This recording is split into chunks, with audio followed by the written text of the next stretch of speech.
ಸಭಾಯಲಿ ಮಕ್ಕಳು ಮರಿಗಳು ಓದಿರಿ ಹೆಣ್ಣ ಗಂಡ ಪ್ರತಿ ಸಭಾಯಲಿ ಮಕ್ಕಳು ಮರಿಗಳು ಅರಳಿರಲಿ ನಿಮ್ಮೆಲ್ಲರ ಹಿರಿದಿರಲಿ ಬುದ್ಧಿವಂತರ ನಮಗ ಹೇಳರಿ ತಾಯಿ ನಾವು ನಿಮಗ ಸ್ವಾಮಿ ನಾವು ನಿಮಗ ಸದ್ದು ಗದ್ದಾಲ ಮಾಡಬೇಡ್ರಿ ಆಟದೊಳಗ ಸದ್ದು ಗದ್ದಾಲ ಮಾಡಬೇಡ್ರಿ ಆಟದೊಳಗ ವಿವೇಕಾನಂದರ ಮಾರ್ಗಚರು ನಾವು ಬಡಿಸೋಕ ಸೀರೆ ಶಾರ್ಟೇಜ್ ಬಂದ್ಬಿಟ್ಟು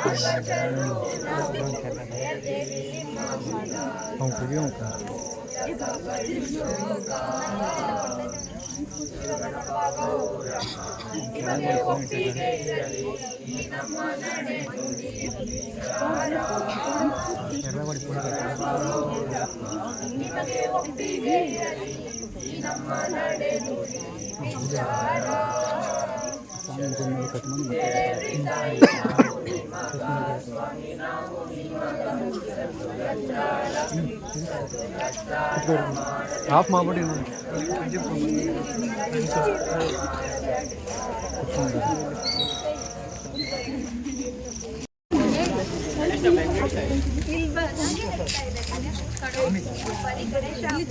ಗೌರಿ ಗಣೇಶ ಹಬ್ಬ. ಆದ್ರೂ ಗೌರಿ ಹಬ್ಬಕ್ಕೆ ಹೆಣ್ಮಕ್ಳು ಕೂಡ ಹುಡುಗರಂತೆ ನಾಟಕ ಆಡಿದ್ರೆ ಚೆನ್ನಾಗಿರುತ್ತೆ. ಹಳ್ಳಿಗಳಲ್ಲಿ ಹೆಣ್ಣು ಮಕ್ಕಳು ಬೆಳೆದಂತೆ ನಾಟಕ ಮಾಡೋಕೆ ಅವಕಾಶಗಳೇ ಸಿಗೋಲ್ಲ. ಅದರಲ್ಲೂ ಬೀದಿ ನಾಟಕ ಮಾಡೋಕೆ ಆಗೋದೇ ಇಲ್ಲ. ಬೀದಿ ನಾಟಕ ಇರಲಿ, ಸ್ಕೂಲಲ್ಲಿ ನಡೆಯೋ ನಾಟಕದಲ್ಲಿ ಹೆಣ್ಮಕ್ಳು ಕಾಣಿಸ್ಕೊಳಲ್ವಲ್ಲ. ಎಲ್ಲ ಶಾಲೆಗಳಲ್ಲೂ ಹಾಗಾಗಲ್ಲ ಕಣೋ. ನಮ್ಮ ಶಾಲೆಯಲ್ಲಿ ಹುಡುಗಿಯರೇ ಸೇರಿ ಸ್ವಾತಂತ್ರ್ಯ ದಿನಾಚರಣೆಗೆ ನಾಟಕ ಮಾಡಿದ್ವಿ. ಆದ್ರೂ ಹುಡುಗರಷ್ಟು ಸಿಗುವಂತ ಅವಕಾಶ ಹುಡುಗಿಯರಿಗೆ ಸಿಗುತ್ತೆ. ನಮಗೆ ಅವಕಾಶ ಸಿಕ್ಕಿದರೂ ನಾಟಕಗಳಲ್ಲಿ ಗಂಡಸರ ಪಾತ್ರವೇ ಹೆಚ್ಚು.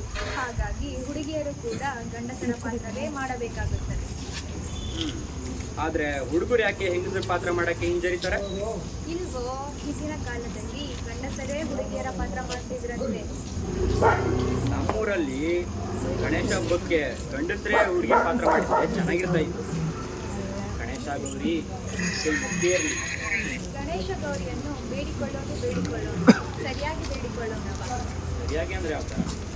ಗೌರಿ ಮತ್ತು ಗೌರಿ ನಂದನನಾದ ಗಣೇಶನೇ ಈ ವರ್ಷ ನಮ್ಮ ಹಳ್ಳಿಯ ಹುಡುಗರಿಗೆ ಹೆಣ್ಣು ಮಕ್ಕಳ ವೇಷ ಧರಿಸಿ ನಾಟಕದಲ್ಲಿ ಹೆಣ್ಣು ಮಕ್ಕಳೇ ಪಾತ್ರ ಹೆಚ್ಚಾಗಿ ಮಾಡಲಿಲ್ವಾ? ಹೌದು, ಹುಡುಗರೆಲ್ಲ ಹುಡುಗಿರ್ ವೇಷ ಹಾಕೋದನ್ನ ನೋಡ್ಲೇಬೇಕು. ಯಾವ್ದ್ರ ಬಗ್ಗೆ ನಾಟಕ ಮಾಡಿದ್ರೆ ಚೆನ್ನಾಗಿರುತ್ತೆ? ಅರಿಷಡ್ ವರ್ಗಗಳ ಕುರಿತಾದರೆ ಚೆನ್ನಾಗಿರುತ್ತದೆ. ಅರಿಷಡ್ ವರ್ಗಗಳಂದ್ರೆ? ಅರಿ ಎಂದರೆ ಶತ್ರು, ಷಡ್ ವರ್ಗಗಳು ಎಂದರೆ 6 ಅಂತ. ನಮ್ಮನ್ನು ಕಾಡುವ ಆ 6 ಶತ್ರುಗಳ ಸಾಂಗವಾಗಿ ನಾಟಕ ನಡೆಯಲಿ. ಅದ್ಯಾವುದು 6 ಶತ್ರುಗಳು? 6 ಶತ್ರು: ಕಾಮ, ಕ್ರೋಧ, ಲೋಭ, ಮೋಹ, ಮದ, ಮತ್ಸರ. ಕಾಮ ಎಂದರೆ ಸ್ವಾರ್ಥ ಪ್ರೀತಿ, ಕ್ರೋಧ ಎಂದರೆ ಕೋಪ, ಲೋಭ ಎಂದರೆ ಇದ್ದರೂ ದಾನ ಮಾಡದಿರುವುದು, ಮೋಹ ಎಂದರೆ ಕುರುಡು ಪ್ರೇಮ ತೋರುವ ಭ್ರಮೆ, ಮದ ಎಂದರೆ ರೂಪ, ಸಂಪತ್ತು, ಮನ್ನಣೆ ತನ್ನದೇ ಎಂಬುದನ್ನೇ, ಮತ್ಸರ್ಯ ಎಂದರೆ ಹೊಟ್ಟೆ ಕಿಚ್ಚು, ಅಸೂಯೆ. ನಿಮ್ಮೆಲ್ರಿಗೂ ಪರಶುರಾಮನ ಕತೆ ಗೊತ್ತಾ? ಪರಶುರಾಮರ ಕಥೆ ಗೊತ್ತಿರಬಹುದು, ಆದರೆ ಅವರ ಜನನದಲ್ಲಿ ಕಥೆ ಗೊತ್ತೇ? ಈಗ ನಾಟಕ ಕಾಮ ಲೋಭ.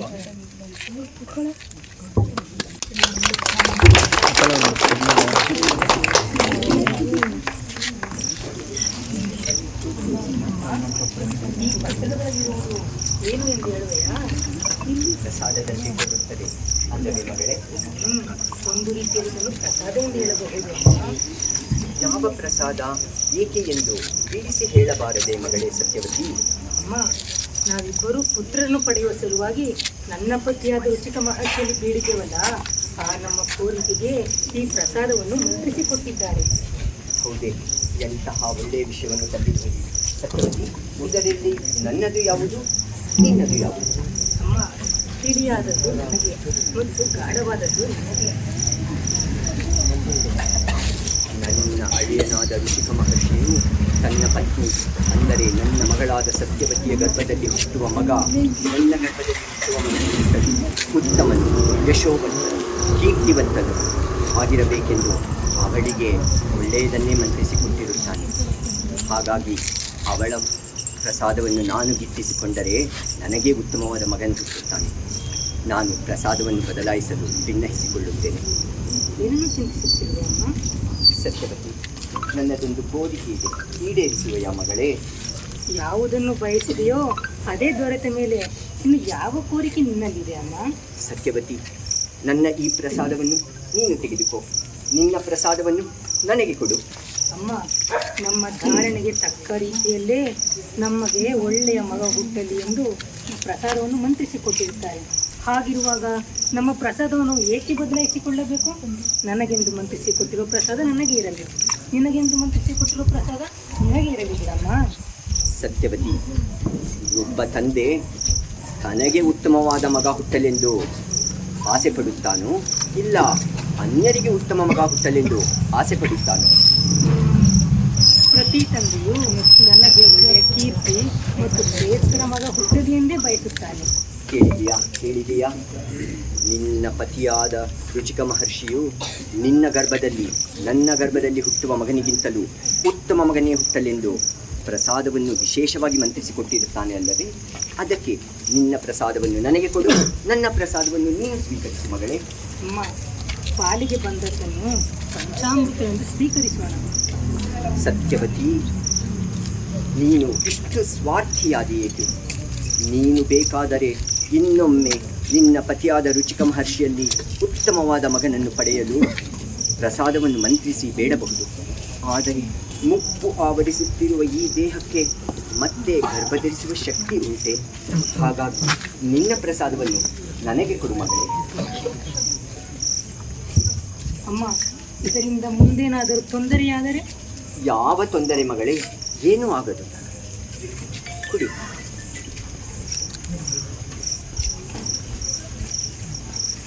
ನಡಿ ಮಗಳೇ, ಆರತಿಗೆ ಸಮಯವಾಯಿತು.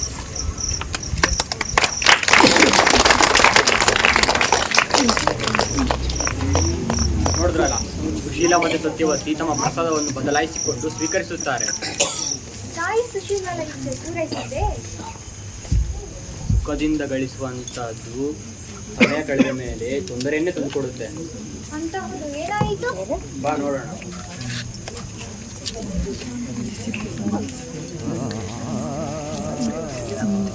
ಅಮ್ಮ, ನಾವು ನಮ್ಮ ಪ್ರಸಾದವನ್ನು ಬದಲಾಯಿಸಿ ಸ್ವೀಕರಿಸಬಾರದಾಗಿತ್ತು. ಅಂಥದ್ದೇನಾಯಿತು ಸತ್ಯವತಿ?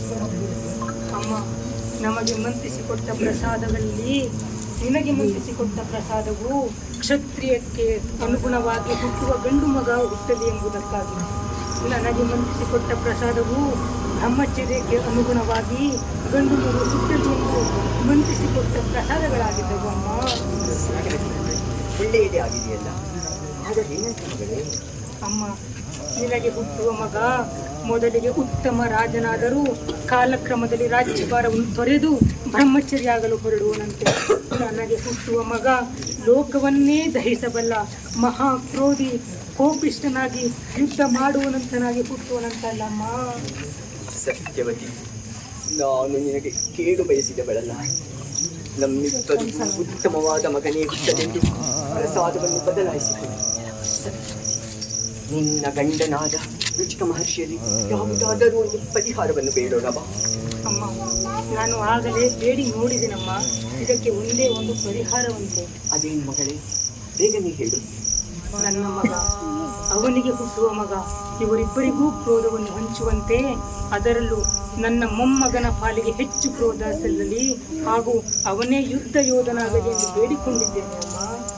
ನನ್ನ ಮರಿಮಗ ಅಂದರೆ ನಿನ್ನ ಮೊಮ್ಮಗ ರಣತ್ರಿವಿಕ್ರಮ ಕ್ರೋಧ ಕೋಪಿಷ್ಠನಾಗುವನೇ? ಸತ್ಯವತಿ, ಇದು ನನ್ನ ಕರಳನ್ನೇ ಕಿವಿಚಿದಂತಾಗಿದೆ. ಹೇ ಶಿವನೇ, ನಾನು ಎಂತಹ ಅಚಾತುರ್ಯಕ್ಕೆ ಕಾರಣಳಾದೆ. ಅಮ್ಮ, ಶಿವನ ಅನುಗ್ರಹದಿಂದ ನಾನು ವಿವೇಚನೆಯನ್ನು ಪಡೆದು ನನ್ನ ಪತಿಯಾದ ರುಚಿಕ ಮಹರ್ಷಿಯಲ್ಲಿ ಇನ್ನೊಂದನ್ನು ಭಿನ್ನಯಿಸಿಕೊಂಡಿದ್ದೇನೆ. ಅದೇನೆಂದರೆ, ಲೋಕವನ್ನೇ ದಹಿಸಬಲ್ಲ ಮಹಾಕ್ರೋಧಿ ನನ್ನ ಮೊಮ್ಮಗನ ಪಾಲಾದರೂ ಅದು ಲೋಕೋದ್ಧಾರಕ್ಕೆ ಬಳಕೆಯಾಗಲಿ ಎಂದು ಭಿನ್ನಯಿಸಿಕೊಂಡಿದ್ದೇನೆ ಅಮ್ಮ. ಲೋಕದ ಸಮತೋಲನಕ್ಕೆ ಕ್ರೋಧ ಕೋಪಗಳು ಸಲ್ಲುವ ಮಟ್ಟದಲ್ಲಿ ಇರಲೇಬೇಕಲ್ಲವೇ? ನನ್ನ ಮರಿಮಗ ಅಂದರೆ ನಿನ್ನ ಮೊಮ್ಮಗ ಕೋಪಿಷ್ಟ ಕ್ರೋಧಿ ರಣತ್ರಿವಿಕ್ರಮನಾದರು. ಆ ಕೋಪ ಕ್ರೋಧಗಳು ಧರ್ಮದ ಅನುಷ್ಠಾನಕ್ಕೆ, ಅಧರ್ಮದ ನಾಶಕ್ಕೆ, ಸತ್ಯದ ಏಳ್ಗೆಗೆ ಎಂದು ಕೇಳಿ ನನಗೆ ನೆಮ್ಮದಿಯಾಗಿದೆ ಮಗಳೇ. ಅಮ್ಮ, ನಮ್ಮ ವಂಶಜರಿಗೆ ಬರುವ ಕ್ರೋಧವು ಈ ಜಗತ್ತಿನಲ್ಲಿರುವ ಅಂಧಕಾರ, ಅಧರ್ಮ, ಅಜ್ಞಾನವನ್ನು ದಹಿಸುವ ಮಹಾಜ್ವಾಲೆಯಾಗಲಿ ಎಂದು ಬೇಡುತ್ತಾ ತಪಸ್ಸನ್ನು ಆಚರಿಸೋಣ. ಇದಕ್ಕೆ ವಿಳಂಬ ಬೇಕಿದೆ ಬಾ ಮಗಳೇ.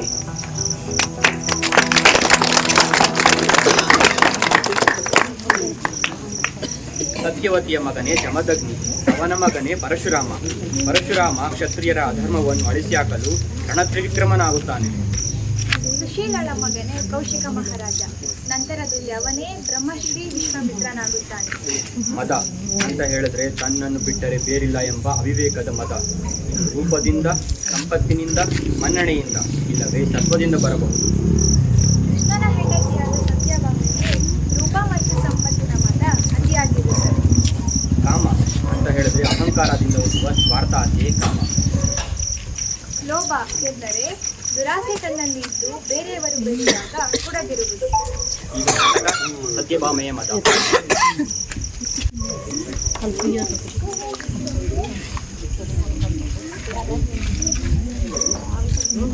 ಬರಲಿ ಅವರಿವತ್ತು ನನ್ನವರ ಮದುವೆ ದಿನವೆಂದು ತಿಳಿದು ಕೂಡ ಆ ರುಕ್ಮಿಣಿ ಮನೆಗೆ ಹುಟ್ಟಿದ ಹಬ್ಬವನ್ನು ಆಚರಿಸಲು ಹೋಗಿದ್ದಾರೆ. ನಾರಾಯಣ ನಾರಾಯಣ. ಏನು ಸತ್ಯಭಾಮ, ಏನೋ ತುಂಬಾ ಕೋಪದಲ್ಲಿ ಇರುವ ಹಾಗಿದೆ. ಈ ಕೋಪ ಪರಮಾತ್ಮ ಕೃಷ್ಣನ ಮೇಲೆ ಅಲ್ಲ ತಾನೇ? ಇನ್ಯಾರ ಮೇಲೆ? ಆ ನಿಮ್ಮ ಪರಮಾತ್ಮ ಕೃಷ್ಣನ ಮೇಲೆ. ಏಕೆ ತಾಯಿ, ಸ್ವಾಮಿಯ ಮೇಲೆ ಒಂದು ಕೋಪ? ನಾರದರೆ, ನಾನು ಎಷ್ಟು ರೂಪವಂತೆ, ಶ್ರೀಮಂತೆ, ನನ್ನ ಅರಮನೆಯಲ್ಲಿ ಎಲ್ಲ ದೊರಕಿದರೂ ಕೂಡ ಆ ನನ್ನ ಪರಮಾತ್ಮ ಆ ರುಕ್ಮಿಣಿ ಮನೆಯಲ್ಲಿ ಹೆಚ್ಚು ಸಮಯ ಕಳೆಯುತ್ತಾರೆ. ಕನಸಿನಲ್ಲಿ ರುಕ್ಮಿಣಿ ರುಕ್ಮಿಣಿ ಎಂದೇ ಕನವರಿಸುತ್ತಾರೆ. ತಾಯಿ, ನಾನು ಕೃಷ್ಣ ನಿಮ್ಮ ಬಳಿಯೇ ಇರುವ ಹಾಗೆ ಸಹಾಯ ಮಾಡಬಲ್ಲೆ. ಅದು ಹೇಗೆ ಎಂದು ಹೇಳಿ ನಾರದರೆ, ಈಗ ನನಗೆ ನಿಮ್ಮನ್ನು ಬಿಟ್ಟು ಇನ್ಯಾರೂ ದಿಕ್ಕಿಲ್ಲ. ಕೃಷ್ಣನನ್ನು ನನ್ನ ಸೇವಕನನ್ನಾಗಿ ದಾನ ಮಾಡಿದ್ದೆ. ನಾರದರೆ, ಏನು ಹೇಳುತ್ತಿರುವಿರಿ? ನನ್ನ ಸ್ವಾಮಿಯನ್ನು ನಿಮಗೆ ದಾನ ಮಾಡಬೇಕೆ? ನನ್ನ ಮಾತನ್ನು ಪೂರ್ತಿಯಾಗಿ ಕೇಳಿ ತಾಯಿ. ಈಗ ನೀವು ಕೃಷ್ಣನನ್ನು ಮೆಚ್ಚಿಸುವಂತಹ ಕೆಲಸ ಮಾಡಬೇಕು. ಆಗ ಕೃಷ್ಣ ನಿಮ್ಮ ಬಳಿಯೇ ಹೆಚ್ಚು ಸಮಯವನ್ನು ಕಳೆಯುತ್ತಾನೆ. ಅದು ಹೇಗೆ ಮಾಡುವುದು? ನೀನು ಕೃಷ್ಣನ ಬಳಿ ಹೋಗಿ, ನಾನು ನಾರದರ ಬಳಿ ಪತಿದಾನವೆಂಬ ವ್ರತವನ್ನು ಕೈಗೊಂಡಿದ್ದೇನೆ. ಇದರಲ್ಲಿ ನಾನು ನಿಮ್ಮನ್ನು ತುಲಾಭಾರ ಮಾಡಿ ಸೋತರೆ ನಿಮ್ಮಷ್ಟೇ ತೂಕದ ಸಂಪತ್ತನ್ನು ದಾನ ಮಾಡುತ್ತೇನೆ. ಗೆದ್ದರೆ ನಿಮ್ಮನ್ನು ನಾರದರ ದಾಸ್ಯಕ್ಕೆ ಒಪ್ಪಿಸುತ್ತೇನೆ ಎಂದು ತಿಳಿದು. ಸ್ವಾಮಿಯು ಇದಕ್ಕೆ ಒಪ್ಪದೆ ಹೋದರೆ? ಏಕೆ ತಾಯಿ, ನಿಮ್ಮ ಬಳಿ ಕೃಷ್ಣನನ್ನು ತೂಗುವಷ್ಟು ಸಂಪತ್ತಿಲ್ಲವೇ? ನಾರದರೆ, ಏನು ಮಾತನಾಡುತ್ತಿರುವಿರಿ ಎಂದು ಅರಿವಿದೆ ನಿಮಗೆ? ನಾನು ಸತ್ಯ ಅಜಿತ್ನ ಮಗಳು. ನನ್ನ ಬಳಿ ಕೃಷ್ಣನಷ್ಟು ತೂಗುವ ಸಂಪತ್ತಿಲ್ಲವೇ? ಅದರಲ್ಲೂ ನನ್ನ ಸ್ವಾಮಿಯ ತೂಕವೇನೆಂಬುದು ನನಗೆ ತಿಳಿಯದೆ. ಮತ್ತೇಕೆ ಭಯ ತಾಯಿ? ನೀವು ಕೃಷ್ಣನನ್ನು ತುಲಾಭಾರ ಮಾಡಿ ಗೆದ್ದೇ ಗೆಲ್ಲುತ್ತೀರಾ. ಆಗ ನೀವು ಕೃಷ್ಣನನ್ನು ಗೆದ್ದುಕೊಂಡಂತೆ ಆಗುತ್ತದೆ. ಹೌದು, ನನ್ನ ಎಲ್ಲ ಸಂಪತ್ತನ್ನು ಬಳಸಿ ಕೃಷ್ಣನನ್ನು ನನ್ನ ವಶವಾಗಿಸಿಕೊಳ್ಳುತ್ತೇನೆ. ನಡೆಯಿರಿ, ಈಗ ತಡ ಮಾಡುವುದು ಬೇಡ. ಸತ್ಯಭಾಮ ಕೃಷ್ಣನ ತುಲಾಭಾರದಲ್ಲಿ ಸೋಲುತ್ತಾಳೆ. ರುಕ್ಮಿಣಿಯ ಮನೆಗೆ ಸಹಾಯ ಕೇಳಲು ಹೋಗಿದ್ದಾಳೆ. ಏನು ಮಾಡುತ್ತಾರೋ ನೋಡಿ.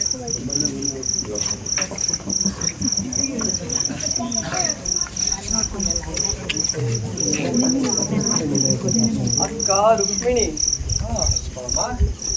ನಾನು ನನ್ನ ಸ್ವಾಮಿಯನ್ನು ತುಲಾಭಾರದಲ್ಲಿ ಒತ್ತೆ ಇಟ್ಟು ನಾರದರಿಗೆ ಸೋತು ಬಿಟ್ಟೆನಕ್ಕ. ನಮ್ಮ ಸ್ವಾಮಿಯನ್ನು ನಾರದರ ಸೇವಕನನ್ನಾಗಿ ಮಾಡಿಬಿಟ್ಟೆಯಾ? ಏನು ಹೇಳುತ್ತೀರಿ ಭಾಮ? ಸ್ವಾಮಿಯು ನಿನಗಿಂತಲೂ ನನ್ನ ಬಳಿ ಹೆಚ್ಚು ಕಾಲ ಕಳೆಯುವಂತೆ ಮಾಡುವ ಉದ್ದೇಶದಿಂದ ನಾನು ನಾರದರ ಬಳಿ ಈ ವ್ರತವನ್ನು ಕೈಗೊಂಡೆ. ಅದರಲ್ಲಿ ನಾನು ನಾರದರಿಗೆ ಸೋತು ಬಿಟ್ಟೆನಕ್ಕ. ಏನು ಈಗ ನಮ್ಮ ಸ್ವಾಮಿ ನಾರದರ ದಾಸನಾಗಿದ್ದಾನೆಯೇ? ಇಂತಹ ಕೆಲಸ ಮಾಡಿಬಿಟ್ಟಿರುವೆ ನೀನು. ಅಕ್ಕ, ಸ್ವಾಮಿ ನನ್ನ ಬಳಿ ಹೆಚ್ಚು ಕಾಲ ಕಳೆಯುವಂತೆ ಮಾಡುವ ಉದ್ದೇಶದಿಂದ ನಾರದರ ಬಳಿ ಬಲಿದಾನವೆಂಬ ವ್ರತವನ್ನು ಕೈಗೊಂಡೆ. ಅದರಲ್ಲಿ ನಾನು ಎಲ್ಲಾ ಸಂಪತ್ತನ್ನು ಹಾಕಿದರೂ ಸ್ವಾಮಿಯ ಸರಿಸಮ ತೂಗ ಬರಲಿಲ್ಲ. ಈಗ ಏನು ಮಾಡುವುದು ಅಕ್ಕ? ನನಗೇನು ತೋಚುತ್ತಲೇ ಇಲ್ಲ. ನಾರದರ ಬಳಿಗೆ ಹೋಗಿ ಮತ್ತೊಮ್ಮೆ ಒಂದು ಅವಕಾಶವನ್ನು ತೆಗೆದುಕೊಳ್ಳೋಣ. ನಾನು ನನ್ನ ಸ್ವಾಮಿಯನ್ನು ಈ ಬಂಧನದಿಂದ ಬಿಡಿಸಲು ಪ್ರಯತ್ನಿಸುತ್ತೇನೆ. ನನ್ನ ಸ್ವಾಮಿಯನ್ನು ಈ ಬಂಧನದಿಂದ ಬಿಡಿಸಲು ನನ್ನಲ್ಲಿರುವ ಸಂಪತ್ತನ್ನೂ ಕಳೆದುಕೊಂಡರೂ ಸರಿ. ನನ್ನ ಬಳಿ ಇರುವ ಸಂಪತ್ತಿನಲ್ಲಿ ಇವಳ ಬಳಿ ಅದರ ಕಾಲು ಭಾಗ ಕೂಡ ಇಲ್ಲ. ಅದು ಹೇಗೆ ಸರಿ ಸಮ ತೂಗುವುದು? ಏನನ್ನು ಯೋಚಿಸುತ್ತೀರಿ ಭಾಮ?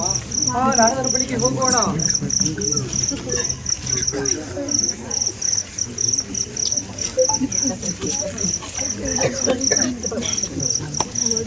ಈಗ ಸತ್ಯಭಾಮ ಮತ್ತು ರುಕ್ಮಿಣಿ ಬರುವರು ಏನು ಮಾತಾಡುತ್ತಾರೋ ನೋಡೋಣ.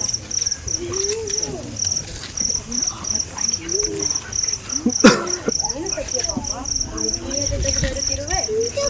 ರುಕ್ಮಿಣಿಯ ಸಹಾಯ ತಿಳಿದೆ ಎಂದು ಕಾಣುತ್ತದೆ. ಹಾಗೆ ಮಾತನಾಡಬೇಡಿ ನಾರದರು.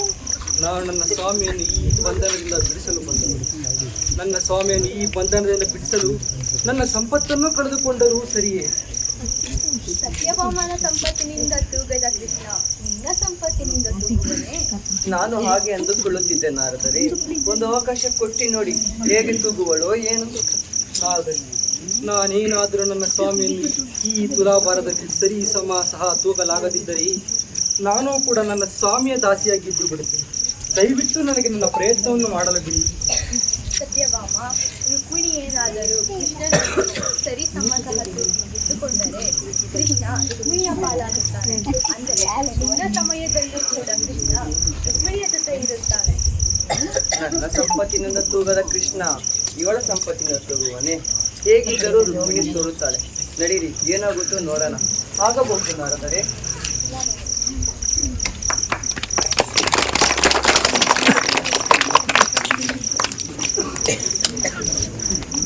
ತುಲಾಭಾರದಲ್ಲಿ ರುಕ್ಮಿಣಿ ಗೆದ್ದುಕೊಳ್ಳುತ್ತಾಳೆ.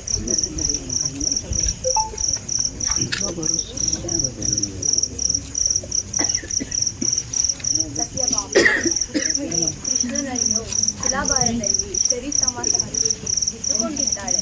ಈಗ ಕೃಷ್ಣ ನನ್ನ ದಾಸನಾಗಿ ಇಲ್ಲ. ಈಗ ಕೃಷ್ಣ ರುಕ್ಮಿಣಿಯ ಸೊತ್ತು. ಹಾಗೆ ಮಾತನಾಡಬೇಡಿ ಸ್ವಾಮಿ. ನಮ್ಮೆಲ್ಲರಿಗೂ ಸ್ವಂತ, ನನ್ನದು ಇವಳದು ಎಂಬುದೇ ಬೇಡ. ಅಕ್ಕ, ನನ್ನ ಅಷ್ಟೂ ಸಂಪತ್ತನ್ನು ಹಾಕಿದರೂ ತೂಗದ ಕೃಷ್ಣ ನಿನ್ನ ಒಂದು ತುಳಸಿ ಎಲೆಗೆ ತೂಗಿದನಲ್ಲ, ಅದು ಹೇಗೆ ಎಂಬುದು ನನಗೆ ಅರ್ಥವಾಗುತ್ತದೆ. ನಮ್ಮ ಸ್ವಾಮಿಗೆ ಬೇಕಾಗಿರುವುದು ನಮ್ಮ ನಿಸ್ವಾರ್ಥವಾದ ಪರಿಶುದ್ಧ ಪ್ರೀತಿ, ಯಾವ ಸಂಪತ್ತು ಅಲ್ಲ. ನೀನು ನಮ್ಮ ಸ್ವಾಮಿ ಇನ್ನೊಬ್ಬಳಿಗೆ ಇರಬೇಕೆಂದು ಇಷ್ಟೆಲ್ಲ ಮಾಡಿದರು. ಆದರೆ ಸ್ವಾಮಿಗೆ ಏನು ಬೇಕೆಂದು ಅರ್ಥ ಮಾಡಿಕೊಳ್ಳಲಿಲ್ಲ.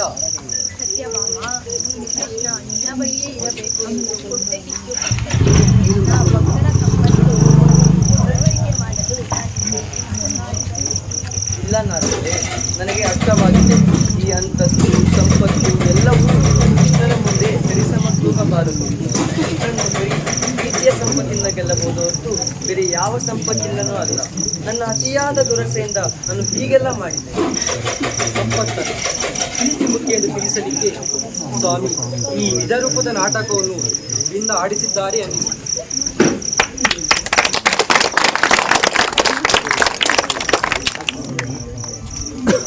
ನಾಟಕ ದೇವಯಾನಿಯ ಭಾವಗೋಚನ.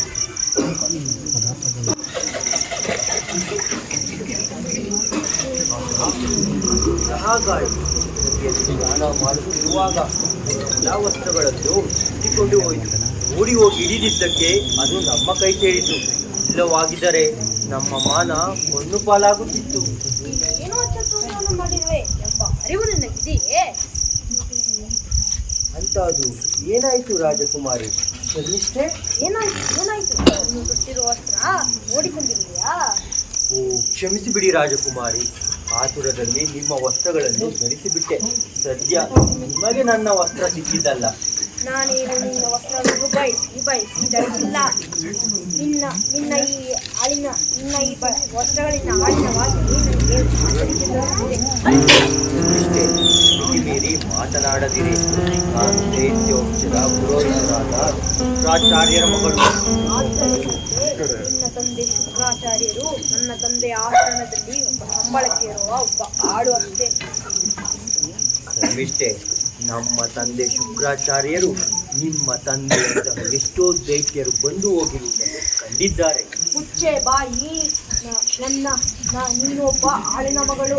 ನನ್ನ ದಾಸಿಯಾದ ನಿನಗೆ ಇಷ್ಟೊಂದು ಗರ್ವದೆ. ಈಗ ನನ್ನ ವಸ್ತ್ರಗಳನ್ನು ಕೊಡು. ಧರ್ಮಿಷ್ಠೆ, ಈಗ ವಸ್ತ್ರಕ್ಕೆ ಕೈ ಹಾಕಬೇಡಿ. ನಾನು ಮನೆಗೆ ಹೋದ ಮೇಲೆ ನಾನೇ ಒಗೆದು ಒಣಗಿಸಿ ನಿಮಗೆ ಬಟ್ಟೆಗಳನ್ನು ತಂದು ಕೊಡುತ್ತೇನೆ. ನಾನೇನಾದರೂ ನಿನ್ನ ಈ ವಸ್ತ್ರಗಳನ್ನು ಧರಿಸಿ ಅರಮನೆಗೆ ಹೋದರೆ ನನ್ನ ಘನತೆ ಮಾನ ಎಲ್ಲವೂ ಪಾಲಾಗುತ್ತದೆ.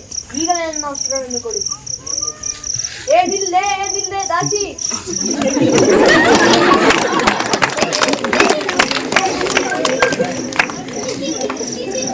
ದೇವಯಾನಿ ಮತ್ತು ಶರ್ಮಿಷ್ಠರ ಜಗಳ ಹೆಚ್ಚಾಗಿ ಇವರ ತಾಯಂದಿರಿಗೆ ಬೀಳುತ್ತದೆ. ಅವರ ತಾಯಿಯ ಜಗಳಕ್ಕೆ ಮುಂದೆ ನಿಮ್ಮ ಪ್ರಶ್ನೆ ಅಲ್ಲವೇ? ಬನ್ನಿ ನೋಡೋಣ.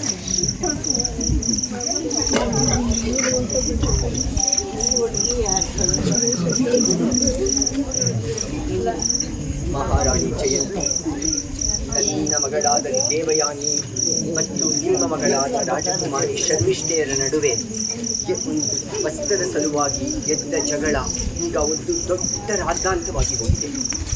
ಹೌದು, ಗೆಳೆಯರ ನಡುವೆ ಅಂಥದ್ದರಲ್ಲೂ ಸ್ನೇಹಿತರಾದವರು ಇಂತಹ ಸಣ್ಣ ವಿಷಯಕ್ಕಾಗಿ ಹಗರಣ ಮಾಡಿದ್ದಾರೆ. ಅದರಲ್ಲೂ ಕೂಡ ಅವರ ತಂದೆಯರನ್ನು ಸೇರಿಸಿ ದೊಡ್ಡ ಹಗರಣ ಮಾಡುತ್ತಿದ್ದಾರೆ. ಇದು ಅವಿವೇಕವೇ ಸರಿ. ನನ್ನ ಪತಿಯಾದ ಶುಕ್ರಾಚಾರ್ಯರು ನನ್ನ ಮಗಳಾದ ದೇವಯಾನಿಯ ಕೋಪ ಹಠಕ್ಕೆ ತುಪ್ಪ ಎರೆಯುತ್ತಿದ್ದಾರೆ. ಏನು ಹೇಳುತ್ತಿದ್ದೀರಿ? ಅದೇತಕ್ಕೆ? ಹೌದು, ನನ್ನ ಪತಿಯಾದ ಶುಕ್ರಾಚಾರ್ಯರು ಮಾತಿನಂತೆ ನಿಮ್ಮ ಮಗಳಾದ ಶರ್ಮಿಷ್ಠೆ ರಾಜಕುಮಾರಿಯಾದರೂ ನನ್ನ ಮಗಳಾದ ದೇವಯಾನಿಗೆ 100 ವರ್ಷಗಳ ಕಾಲ ದಾಸಿಯಾಗಿರಬೇಕಂತೆ. ಅಯ್ಯೋ ದುರ್ವಿಧಿಯೇ, ಇದೆಂಥ ಪರಿಸ್ಥಿತಿ ಆಗಮಿಸಿದೆ? ಮಹಾರಾಣಿ ಜಯಂತಿ, ನೀವು ನಿಮ್ಮ ಮಗಳನ್ನು ಶಾಂತಗೊಳಿಸಿ ನಾನು ನನ್ನ ಮಗಳಾದ ದೇವಯಾನಿಯನ್ನು ಹಠ ಬಿಡುವಂತೆ ವಿನಂತಿಸಿಕೊಳ್ಳುತ್ತೇನೆ. ಹಾಗೇ ಆಗಲಿ ಸುವರ್ಣವರೇ.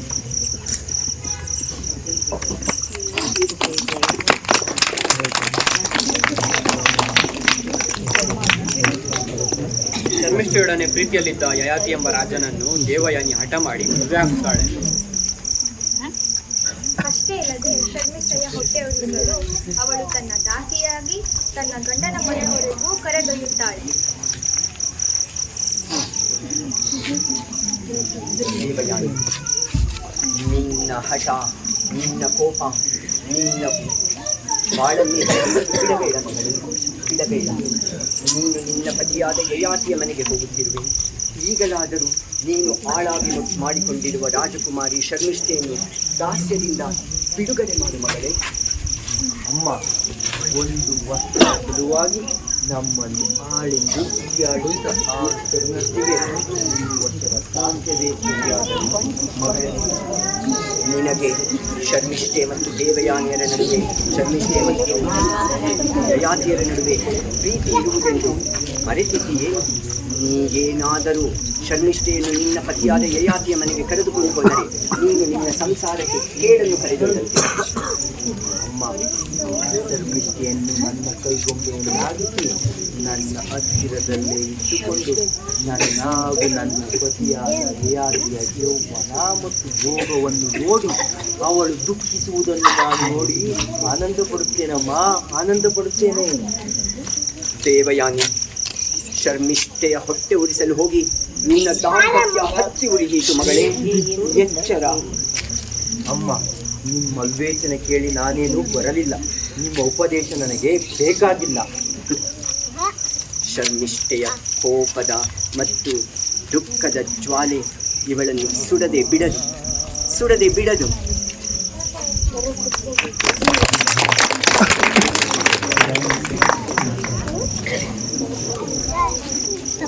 ಯಯಾತಿ ಶರ್ಮಿಷ್ಠೆಯೊಡನೆ ಸಂಬಂಧವಿಟ್ಟುಕೊಂಡು ಶರ್ಮಿಷ್ಠೆಯ 3 ಮಕ್ಕಳು ಯಯಾತಿಯಿಂದ ಪಡೆದದ್ದು ಎಂದು ತಿಳಿದ ದೇವಯಾನಿ ಸಿಡಿಗಣ್ಣಿನಿಂದ ತನ್ನ ಶುಕ್ರಾಚಾರ್ಯರ ಬಳಿಗೆ ಹೋಗಿ ರಾಧಾಂತ ಮಾಡುತ್ತಾಳೆ.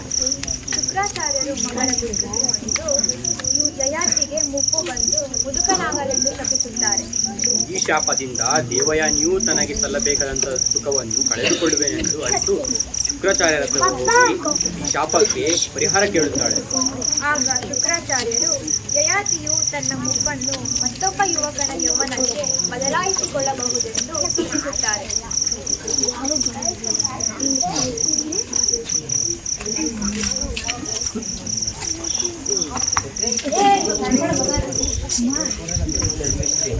ನಿನ್ನನ್ನು ಹೊಟ್ಟೆ ಉರಿಸಲು ಹೋಗಿ ನಮ್ಮ ದಾಂಪತ್ಯವನ್ನೇ ಕೇಡಿಗೆ ಒದ್ದಿದ್ದೇವಲ್ಲ. ನಮ್ಮಿಬ್ಬರ ಪತಿಯಾದ ಯಯಾತಿಗೆ ನಿಮ್ಮ ತಂದೆ ಶುಕ್ರಾಚಾರ್ಯರು ವೃದ್ಧಾಪ್ಯ ಶಾಪವನ್ನಿತ್ತರಲ್ಲ. ಹೌದು, ನನ್ನ ಲೋಭ ಮೋಹವೇ ನನ್ನ ಪತಿಯಾದ ಯಯಾತಿಗೆ ವೃದ್ಧಾಪ್ಯವನ್ನು ತಂದಿತ್ತು. ನನ್ನ ಮಕ್ಕಳಾರೂ ಆ ವೃದ್ಧಾಪ್ಯವನ್ನು ಸ್ವೀಕರಿಸಲಿಲ್ಲ. ಚಿಂತಿಸಬೇಡ, ನನ್ನ ಕೊನೆಯ ಮಗ ಮಹಾಜ್ಞಾನಿಯಾದ ಗುರು ನಮ್ಮಿಬ್ಬರ ಪತಿಯಾದ ಯಯಾತಿಯ ವೃದ್ಧಾಪ್ಯ ಶಾಪವನ್ನು ಸ್ವೀಕರಿಸಿದ್ದಾನೆ. ನಿನ್ನ ಮಕ್ಕಳು ನಿನ್ನಂತೆಯೇ ನಿತ್ಯ ಅನಿತ್ಯಗಳನ್ನು ಅರಿತವರಾದರು. ಹಠ ಹೆಣ್ಣಿಗೆ ಕೇಡು ತರುತ್ತದೆ ಎಂಬುದು ನನ್ನ ಜೀವನವೇ ಸಾರುತ್ತದೆ. ಇದು ಎಲ್ಲರಿಗೂ ಪರಿಪಾಠವಾಗಿದೆ.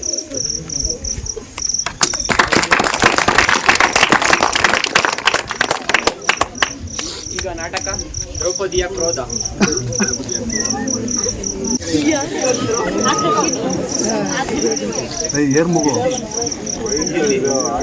ಎಲ್ಲಿ ನಮ್ಮ ದ್ರೌಪದಿ?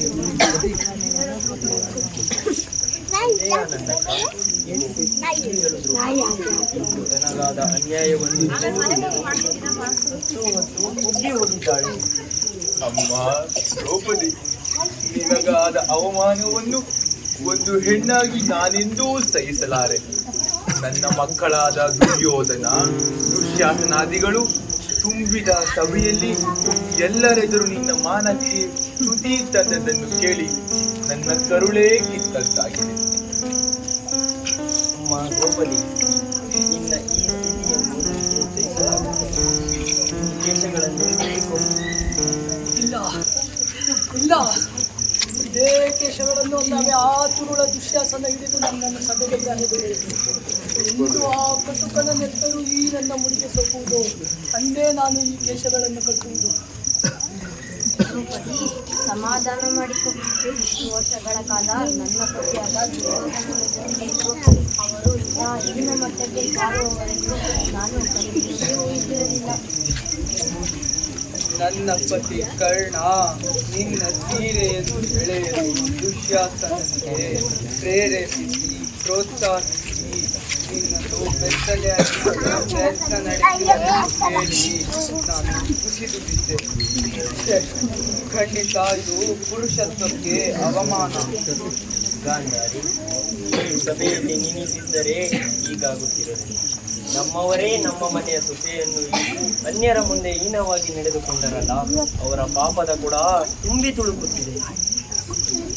ಪುತ್ರನೆನ್ನಿಸಿಕೊಂಡವರಿಗೆ ಈ ಗಾಢಾಂಧಕಾರದ ಅವಿವೇಕ ಎಲ್ಲಿಂದ ಬಂತು?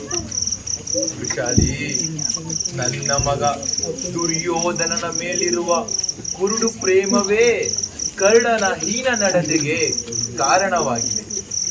ನಿಜ, ನನ್ನ ಪತಿ ಕರ್ಣ ಸನ್ಮಿತ್ರನೇ ಆಗಿದ್ದರೆ ತನ್ನ ಪ್ರಾಣಸಖನೆನ್ನಿಸಿಕೊಂಡ ದುರ್ಯೋಧನನನ್ನು ಸನ್ಮಾರ್ಗಕ್ಕೆ ಕರೆತರಬೇಕಿತ್ತು. ಕುರುಡು ಸ್ನೇಹದಲ್ಲಿ ಸದ್ಬುದ್ಧಿಯನ್ನು ತೊರೆದು ಇವರು ಪಾಪಕ್ಕಿಳಿಯುತ್ತಿದ್ದಾರಲ್ಲ. ನನ್ನ ದುರ್ಯೋಧನ ಸಹೋದರರು ಸ್ನೇಹಿತರು ಮಾಡಿರುವ ಮನಘೋರತೆಗೆ ಪ್ರಾಯಶ್ಚಿತ್ತವನ್ನು ನಾ ಕಾಣಿಸಿದೆ. ನಿನ್ನಗಾದ ಅವಮಾನದ ಗಾತ್ರವನ್ನು ಯಾವ ತುಂಬಿದ ಸಭೆಯಲ್ಲಿ ಒಂದು ಹೆಣ್ಣನ್ನು ಕರೆದು ಅವರನ್ನು ಹೀಯಾಳಿಸುತ್ತಿದ್ದಾಗ ಧರ್ಮಾತ್ಮರೆನಿಸಿಕೊಂಡ ದ್ರೋಣರು, ಧೃತರಾಷ್ಟ್ರರು, ಭೀಷ್ಮರೇ ಮೊದಲಾದವರಿಂದ ಏಕೆ ತಿಳಿಯದು?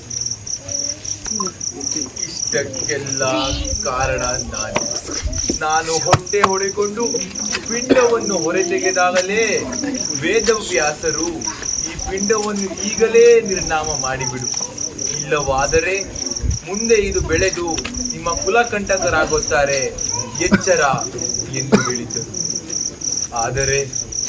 ಆದರೆ ನಾನು ಮಾತೃ ಪ್ರೇಮಕ್ಕೆ ಬಲಿಯಾಗಿ ಆ ಪಿಂಡವನ್ನು ಏನೂ ಮಾಡದೆ ಹಾಗೆಯೇ ಬೆಳೆಸಿದೆ. ಈಗ ಅದೇ ಪಿಂಡ ನಮ್ಮ ಕುಲಕಂಟಕರಾಗಿ ಬೆಳೆದು ನಿಂತಿದೆ. ಈಗ ಪಶ್ಚಾತ್ತಾಪಕ್ಕೆ ಫಲವಿಲ್ಲ. ಒಂದು ಹೆಣ್ಣಿನ ಕೃತಿಗೆ ಸೂರ್ಯಚಂದ್ರರನ್ನೇ ತಮ್ಮ ಕಕ್ಷೆಯಿಂದ ಉಳಿಸುವ ಶಕ್ತಿ ಇದೆ. ಕೌರವರು ತಾವೇ ತಮ್ಮ ವೃತ್ತಿಯನ್ನು ಬರಮಾಡಿಕೊಂಡಿದ್ದಾರೆ. ಸೀತೆಯಷ್ಟೇ ಪವಿತ್ರಳು ನಮ್ಮ ದ್ರೌಪದಿ. ಇಂತಹ ಹೆಣ್ಣು ಮಗುವನ್ನು ನೋಯಿಸುವವರು ಎಂದಿಗೂ ಶಾಶ್ವತವಲ್ಲ. ಯಾವ ಕ್ಷಣದಲ್ಲಿ ದುಶ್ಯಾಸನ ದ್ರೌಪದಿಯ ಸೆರಗನ್ನು ಮುಟ್ಟಿದನೋ ಅದೇ ಕ್ಷಣ ನಮ್ಮ ವಂಶ ನಿರ್ವಂಶದೆಡೆಗೆ ಕಾಲಿಟ್ಟಿತು. ದ್ರೌಪದಿಯ ಕೂದಲೆಳೆಯಷ್ಟೂ ಪವಿತ್ರರಲ್ಲ ನನ್ನ ಮಕ್ಕಳು. ನನಗಾದ ಈ ಅವಮಾನಕ್ಕೆ ಈ ಕುರುವಂಶದ ಸೂಕ್ತ ಕೌರವರು ನಿರ್ವಂಶವಾಗುವರು. ನನ್ನ ಈ ಕ್ರೋಧಕ್ಕೆ ಕಾರಣನಾಗಿರುವ ಆ ದುಶ್ಯಾಸನನ ನೆತ್ತರೂ ನನ್ನ ಈ ಮುಡಿಗೆ ಸೋಕಿಸಬೇಕು. ಕುರುವಂಶದ ಯುವರಾಜ ದುರ್ಯೋಧನನ ಅಳಲು ಕೇಳಬೇಕು. ನನ್ನ ಶಾಪ ಯಾರನ್ನೂ ಬಿಡದು. ಇದು ಬರೀ ನನ್ನ ಮಾತಲ್ಲ, ನನ್ನ ಪತಿ ಭೀಮನ ಪ್ರತಿಜ್ಞೆ ಕೂಡ. ಎಲ್ಲ ಕೌರವರ ಮೃತ್ಯುವನ್ನು ನಾನು ನೋಡಬೇಕು. ದ್ರೌಪದಿ, ನಿನ್ನ ಗಾಯ ಇನ್ನೂ ಹಸಿಯಾಗಿ. ಇದಕ್ಕೆ ಕಾರಣರಾದ ದುರ್ಯೋಧನ ದುಶ್ಯಾಸನರು ತಮ್ಮ ಕರ್ಮದ ಫಲವನ್ನು ಅನುಭವಿಸಲೇಬೇಕು. ಮಿಕ್ಕೆಲ್ಲ ಮಕ್ಕಳನ್ನು ಉಳಿಸಿಕೊಳ್ಳುವ ಸರ್ವ ಪ್ರಯತ್ನವನ್ನು ನಾನು ಮಾಡಬೇಕಾಗಿದೆ. ಸಾಧ್ಯವಾದಲ್ಲಿ ಮುಂದೆ ನಡೆಯಬಹುದಾದ ಯುದ್ಧವನ್ನು ತಡೆದು ನನ್ನ ಮರಣಾಂತರದಲ್ಲಿ ನಿನ್ನ ಶಪಥ ಹಾಗೂ ಭೀಮನ ಶಾಪ ಫಲಿಸುವಂತೆ ನನ್ನ ಪುತ್ರರಿಗಾಗಿ ನನ್ನ ಸುಕೃತ ಫಲವನ್ನು ಧಾರೆಯೇರಿ. ಮಾನ ಕಳೆಯುವಾಗ ನಿನ್ನ ಮಗ ವಿತರಣೆಯನ್ನು ಹೊರತುಪಡಿಸಿ ಎಲ್ಲವರು ಏಕೆ ಹಾಕಿ ನಿಮಗೆ ತಿಳಿದಿಲ್ಲವೆನಿಸುತ್ತದೆ. ನನ್ನ ಶಾಪ ಹಾಗೂ ಭೀಮನ ಪ್ರತಿಜ್ಞೆಯನ್ನು ಮೀರಿದ ಶಕ್ತಿ ಕರ್ಮ ಎಂದು ಆ ದುಶ್ಯಾಸನ ನನ್ನ ಸೆರಗಿಗೆ ಕೈಯಿರಿಸಿದನೋ ಅಂದೇ ಅವನು ತನ್ನ ಮೃತ್ಯುವನ್ನು ಆಹ್ವಾನಿಸಿದ. ಆ ದುರ್ಯೋಧನ ತನ್ನ ತೊಡೆ ತಟ್ಟಿ ತನ್ನ ತೊಡೆಯ ಮೇಲೆ ಬಂದು ಕೂರೆಂದು ನನ್ನನ್ನು ಈಡೇರಿಸಿದನಲ್ಲ, ಅವನು ತನ್ನ ಮೃತ್ಯುವಿನ ಪಾಶವನ್ನು ಕುತ್ತಿಗೆಗೆ ಹಾರದಂತೆ ಏರಿಸಿಕೊಂಡ.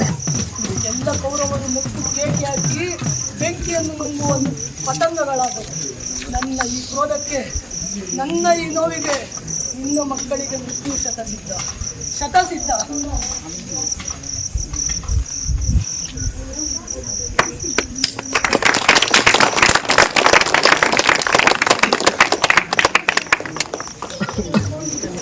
ಹರಿಷಡ್ವರ್ಗಳು ಅಂದ್ರೆ ಏನು ಅಂತ ಅರ್ಥ ಮಾಡಿಸೋದಕ್ಕೆ ನಾಟಕ ಮಾಡಿರೋ ಅಂತ ನಮ್ಮ ಹುಡುಗರು ಹೆಂಗಸರ ರೋಲ್ ಹಾಕೊಂಡು ಚೆನ್ನಾಗಿ ಮಾಡಿದ್ರಲ್ಲ.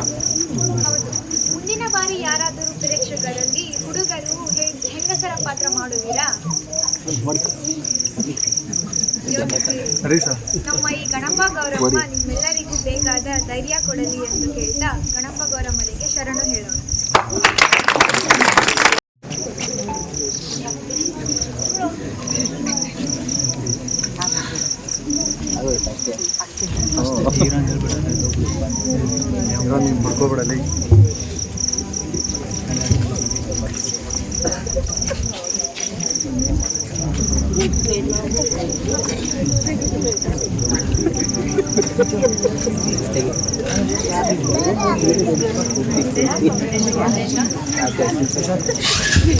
ಜೋರಿಗೆ ಹೇಳಿ ಸ್ವಲ್ಪ.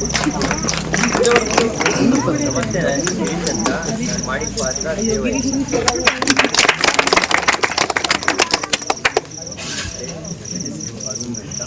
ನಾನು 2 ಪಾತ್ರಗಳನ್ನು ಮಾಡಿ, ಒಂದು ದೇವಯಾನಿಯ ತಾಯಿ ಸುಪರ್ಣ, ಇನ್ನೊಂದು ಸತ್ಯವತಿಯ ತಾಯಿ ಸುಶೀಲ.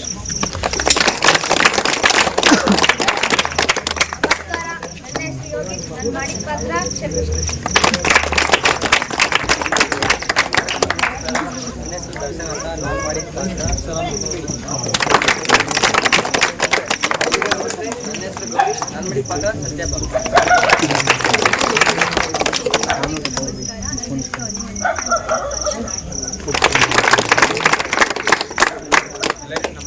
ನನ್ನ ಹೆಸರು ರವಿ. ನಾನು ಮಾಡಿದ ಪಾತ್ರ ಶ್ರಮಿಷ್ಠೆಯ ತಾಯಿ. ಎಲ್ಲರಿಗೂ ನಮಸ್ಕಾರ. ನನ್ನ ಹೆಸರು ಆಕಾಶ. ನಾನು ಮಾಡಿದ ಪಾತ್ರ ಕುಂತಿ.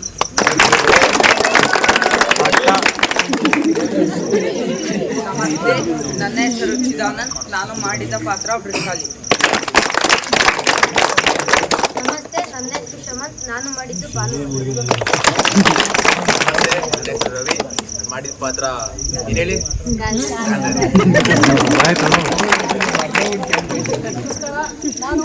ದ್ರೌಪದಿ.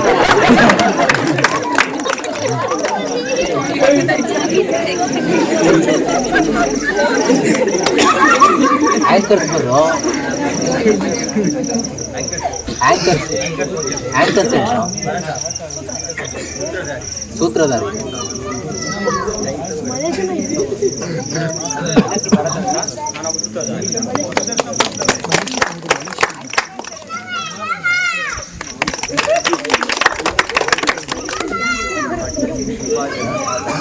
ಇಲ್ಲಿರೋ ತಾಯಂದಿರೆಲ್ಲ ಅವ್ರ ಜ್ಯುವೆಲರಿ, ಅವ್ರ ಬೇಲುಗಳು ಎಲ್ಲ ಕೊಟ್ಟು ಮಕ್ಕಳನ್ನ ಹೆಣ್ಣು ಊಟದಲ್ಲಿ ನೋಡೋಕ್ಕೆ ಬಯಸಿ ಬಂದಿದ್ದಾರೆ.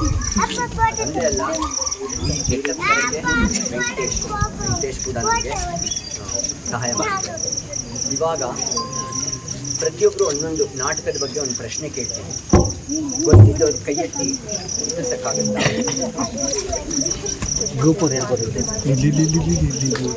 ಯಾರು? ಮಲ್ಲೇಶ್. ಹರಿಷಟ್ ವರ್ಗಗಳು 6 ಯಾವ್ಯಾವ ಅಂತ ಹೇಳ್ತೀರಾ? ನಾವೆತ್ತಂಗಿಲ್ಲ. ಇಲ್ಲಿ ಹೇಳ್ತಾವ್ರೆ ಹೇಳಿ ಕೈ ಎತ್ತೇಳಿ. ಹೇಳ್ರಿ.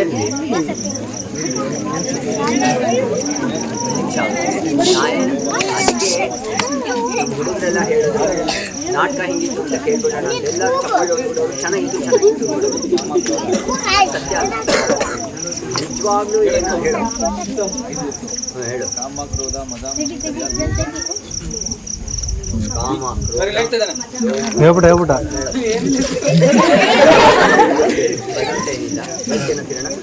ಕಾಮ ಕ್ರೋಧ ಲೋಭ ಮೋಹ ಮದ ಮಾತ್ಸರ್ಯ.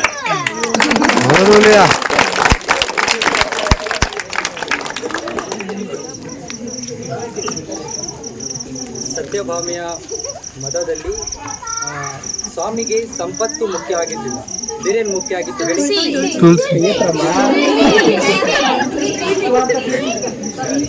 ಪ್ರೀತಿ.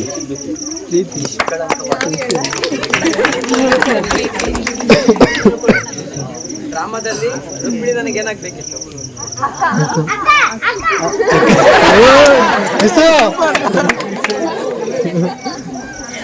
ಪರಶುರಾಮನ ಅವತಾರ ತಾಳಿ ಬಂದಿದ್ದು ಯಾವ ಉದ್ದೇಶ?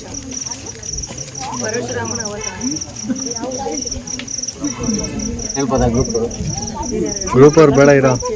ಪರಶುರಾಮನ ಅವತಾರ ಯಾವ ಉದ್ದೇಶಕ್ಕೆ ತಾಳಿ ಬಂದಿತ್ತು? ಕ್ಷತ್ರಿಯರ ನಾಶ. ಕ್ಷತ್ರಿಯರ ನಾಶ. ಬೇರೆ?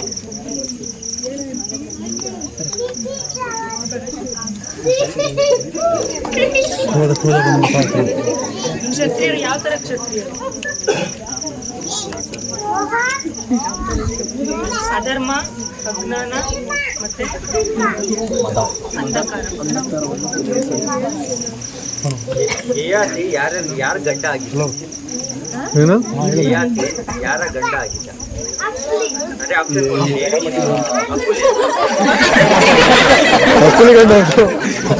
ಕೊಡ್ತೀನಿ. ದೇವಯಾನಿ ಮತ್ತೆ ಶರ್ಮಿಷ್ಠೆ.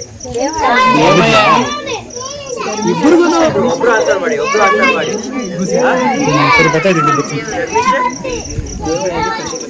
ಇಬ್ರು ಗಂಡನ ಆಗಿದ್ದ. ದೇವಯಾನಿಗೂ ಆಗಿದ್ದ, ಶರ್ಮಿಷ್ಠೆಗೂ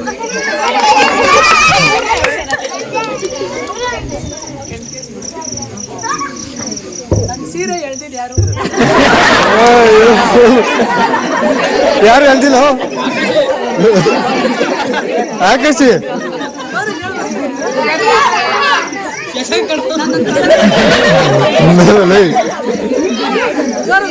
ದುಶ್ಯಾಸನ. ದುರ್ಯೋಧನ.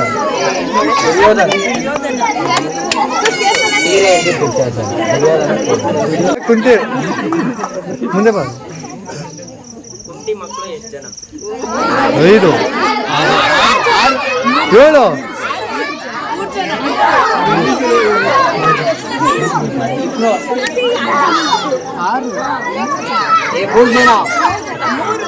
ಮೂರು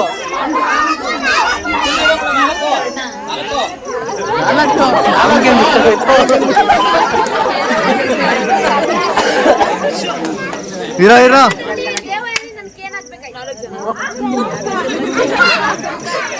ತಂಗಿ ದಾಸಿ ಗಾಂಧಾರಿಗೆ ಎಷ್ಟು ಜನ ಮಕ್ಕಳು? ಯಾರ್ಯಾರು? ಏ ಮಾರೇ ನೀನ್ ಹೇಳು.